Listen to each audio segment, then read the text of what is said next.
Dari Zaid ibnu Thabit radhiyallahu anhu, dia menceritakan, aku mendengar Rasulullah sallallahu alaihi wasallam beliau bersabda, "Naddarallahu imra'an sami'a minna haditsan." Semoga Allah membaguskan wajah seseorang. Sami'a minna haditsan, yang telah mendengar hadis dari kami, fahafizahu, lalu dia hafalkan, hatta yuballighahu, hingga dia sampaikan hadis tadi ke orang lain. Dia hafal, dia sampaikan ke orang lain. Didoakan oleh Rasulullah SAW dengan wajah yang cerah. Farubba hamili fiqhin, terkadang ada orang yang bawa ilmu, bawa fikih, bawa suatu ilmu, ila man huwa afqahu minhu, menyampaikan kepada orang yang lebih faqih dibandingkan dia.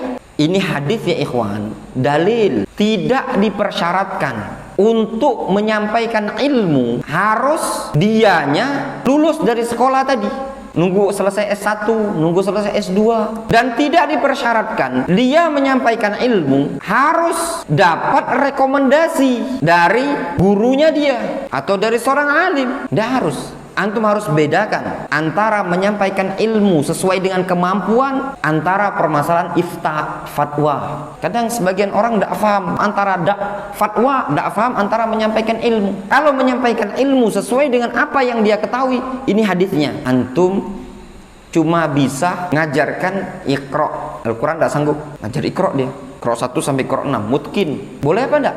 Ya boleh. Antum tahu kadar diri juga. Kalau antum cuma ilmunya sampai situ, sesuai dengan kadar kemampuan antum, tidak terlarang. Antum sampaikan sesuai dengan ilmu yang antum tahu. Terlarang enggak? Tidak terlarang. Siapa yang menyatakan harus dibersyaratkan dia harus selesai dulu mondok pesantrennya? Tidak seperti itu. Kaidahnya tadi, dia boleh menyampaikan sesuai dengan ilmu yang dia ketahui. Balighu anni walau ayah, sampaikan dariku walaupun satu ayat. Adapun masalah fatwa al-ifta, tidak diperbolehkan menyampaikan fatwa khususnya masalah nawazil, melainkan orang yang disaksikan oleh para ulama dia layak untuk berfatwa. Kadang nyampur, sebagian orang kadang tidak bisa membedakan antara ifta sama tadris. Yang tercela dan terlarang melebihi kadar kemampuan dia. Dia ifta, memberikan fatwa, dia menghukumi A, menghukumi B, ini tidak diperbolehkan. Justru sikap yang tepat bagi dia untuk membimbing umat kepada kibar para ulama ar-rasikhun dalam masalah ilmu. Boleh ya, tidak masalah.